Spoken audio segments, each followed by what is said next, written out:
Já parou para pensar que a maioria das pessoas, ao invés de escutarem para compreender, para poder, escutam para poder retrucar, para poder mostrar que a verdade delas é absoluta, quando na verdade, né, o que nós sabemos de fato é que não existem verdades absolutas, porque o meu ponto de vista é a partir das minhas vivências, a partir daquilo que eu sei, a partir daquilo que eu aprendi, a partir daquilo que eu quero, daquilo que eu desejo.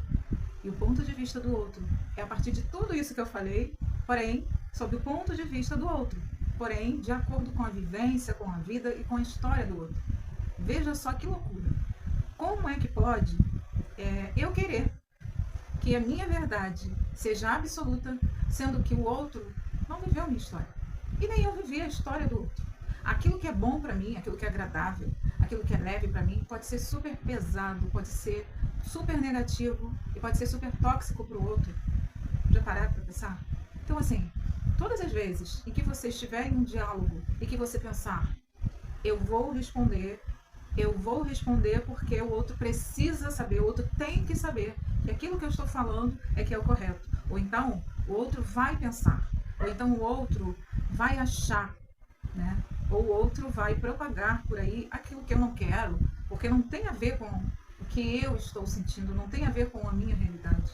Pare, pense, acalma o seu coração e entenda o seguinte: o fato do entendimento da outra pessoa que conversa com você não ter sido completa ou não ter sido aquilo que você espera, não diminui em nada tudo o que você é e todas as suas experiências. Então, de novo, a gente volta, né, àquela ferramenta de Access Consciousness. Interessante ponto de vista, que eu tenho um ponto de vista sobre isso. E da mesma forma é com a outra pessoa. Interessante é o ponto de vista da outra pessoa. Interessante que ela tenha esse ponto de vista, que ela veja a vida sob essa forma. Isso não quer dizer que é bom ou que é ruim. Porque é muito difícil a gente conseguir de fato se colocar no lugar do outro. Porque para isso a gente precisa calçar os sapatos do outro. Para isso a gente precisa ter vivido, ter experienciado tudo o que a outra pessoa passou. E como um agravante, você precisa ter sido a outra pessoa. Porque não basta só você pegar o sapatinho da outra pessoa e calçar.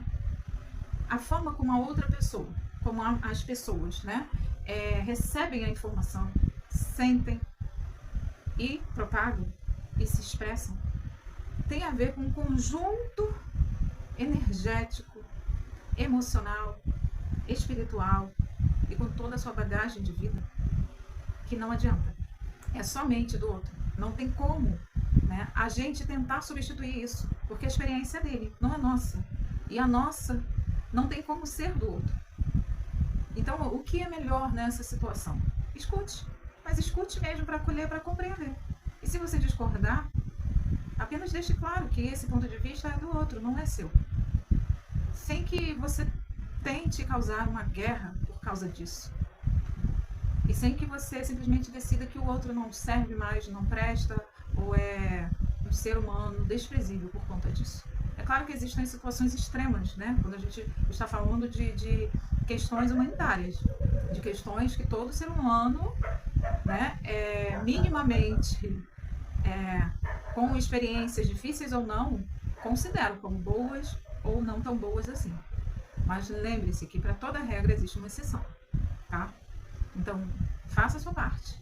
Seja quem você é, em todos os lugares, em todas as situações. Mas não se adiante e não corte a energia de um aprendizado maravilhoso que você pode vir a receber quando o outro está contando a sua própria história. Porque a história dele não é sua. E é tão importante, tão interessante quanto a sua.